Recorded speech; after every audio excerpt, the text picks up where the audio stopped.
श्रवण कुमार कथा। पौराणिक युग में शांतनु नामक एक सिद्ध साधु थे। इनकी पत्नी भी एक सिद्ध धर्मपरायण नारी थी।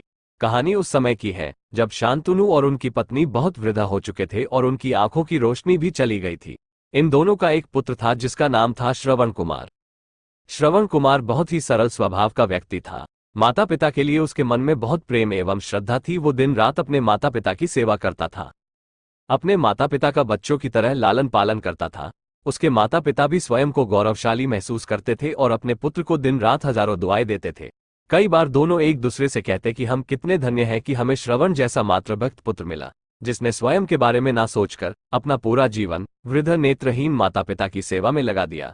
इसकी जगह कोई अन्य होता तो विवाह के बाद केवल स्वयं का हित सोचता और बूढ़े नेत्रहीन माता पिता को कहीं छोड़ आता और खुशी से अपना जीवन व्यापन करता। जब ये बात श्रवण ने सुनी तो उसने माता पिता से कहा कि मैं कुछ भी भिन्न नहीं कर रहा हूँ, यह मेरा कर्तव्य है। जब मैं छोटा था तब आपने मुझे इससे भी ज्यादा अच्छा जीवन दिया और अब मुझे ये सौभाग्य प्राप्त हुआ है कि मैं आपकी सेवा करूं। आप दोनों जो भी इच्छा रखते हैं मुझसे कहे, मैं उन्हें अवश्य पूरा करूंगा। तब शांतनु और उसकी पत्नी कहते हैं, पुत्र श्रवण, हम दोनों की आयु बहुत हो चुकी है, अब जीवन का कोई भरोसा नहीं है, किसी भी समय हमारी आंखें बंद हो सकती है। ऐसे में हमारी एकमात्र इच्छा है, हम तीर्थ यात्रा करना चाहते हैं, क्या तुम हमारी यह इच्छा पूरी कर सकते हो? श्रवण कुमार अपने माता पिता के चरणों को पकड़कर अत्यंत प्रसन्नता के साथ कहता है, हाँ पिताश्री, ये तो मेरे लिए परम सौभाग्य की बात होगी कि मैं आप दोनों की इच्छा पूरी करूं। श्रवण अपने माता पिता को तीर्थ करवाने हेतु एक कांवड़ तैयार करता है जिसमें एक तरफ शांतनु एवं दूसरी तरफ उनकी पत्नी बैठती है और कांवड़ के डंडे को अपने कंधे पर लादकर यात्रा शुरू करता है। उसके हृदय में माता पिता के प्रति इतना स्नेह है कि उसे उस कांवड़ का लेश मात्र भी भार नहीं लगता। अपने पुत्र के इस कार्य से माता पिता का मन प्रसन्नता से भर उठता है और वे पूरे रास्ते अपने पुत्र श्रवण को दुआएं देते चलते हैं। तीर्थ करते समय जब वे तीनों अयोध्या नगरी पहुंचते हैं तब माता पिता श्रवण से कहते हैं कि उन्हें प्यास लगी है। श्रवण कांवड़ को जंगल में रखकर हाथ में पत्तों का पात्र बनाकर सरयू नदी से जल लेने जाता है। उसी समय उस वन में अयोध्या के राजा दशरथ आखेट पर निकले थे और उस घने वन में वो हिरण को शिकार बनाने के लिए उसके पीछा कर रहे थे।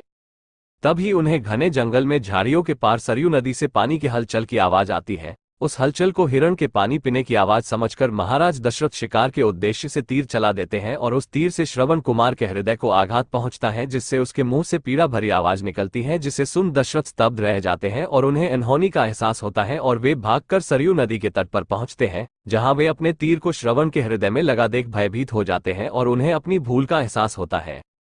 दशरथ श्रवण कुमार के समीप जाकर उससे क्षमा मांगते हैं। तब अंतिम सांस लेता श्रवण कुमार महाराज दशरथ को अपने वृद्ध नेत्रहीन माता पिता के बारे में बताता है और कहता है कि वे प्यासे हैं, उन्हें जाकर पानी पिला दो और उसके बाद उन्हें मेरे बारे में कहना। और इतना कहकर श्रवण कुमार मृत्यु को प्राप्त हो जाता है।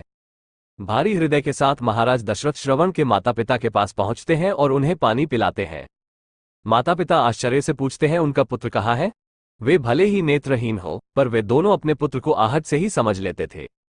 माता पिता के प्रश्नों को सुन महाराज दशरथ उनके चरणों में गिर जाते हैं और बीती घटना को विस्तार से कहते हैं। पुत्र की मृत्यु की खबर सुनकर माता पिता रोने लगते हैं और दशरथ से उन्हें अपने पुत्र के पास ले जाने को कहते हैं। महाराज दशरथ कावड़ उठाकर दोनों माता पिता को श्रवण के शरीर के पास ले जाते हैं। माता पिता बहुत जोर जोर से विलाप करने लगते हैं। उनके विलाप को देख महाराज दशरथ को अत्यंत ग्लानि का आभास होता है और वे अपनी करनी की क्षमा याचना करते हैं। लेकिन दुखी पिता शांतनु महाराज दशरथ को श्राप देते हैं कि जिस तरह मैं शांतनु पुत्र वियोग में मरूंगा उसी प्रकार तुम भी पुत्र वियोग में मरोगे। इतना कहकर दोनों माता पिता अपने शरीर को त्याग मृत्यु को प्राप्त हो जाते हैं। महाराज दशरथ श्राप मिलने से अत्यंत व्याकुल हो जाते हैं और कई वर्षों बाद जब उनके पुत्र राम का राज्य अभिषेक होता है तब माता कैकेयी के वचन के कारण राम, सीता और लक्ष्मण को 14 वर्षों का वनवास स्वीकार करना पड़ता है और इस तरह महाराज दशरथ की मृत्यु भी पुत्र वियोग में होती है। अपने अंतिम दिनों में उन्हें शांतनु के कहे शब्द याद आते हैं और वे राम के वियोग में अपना शरीर त्याग देते हैं।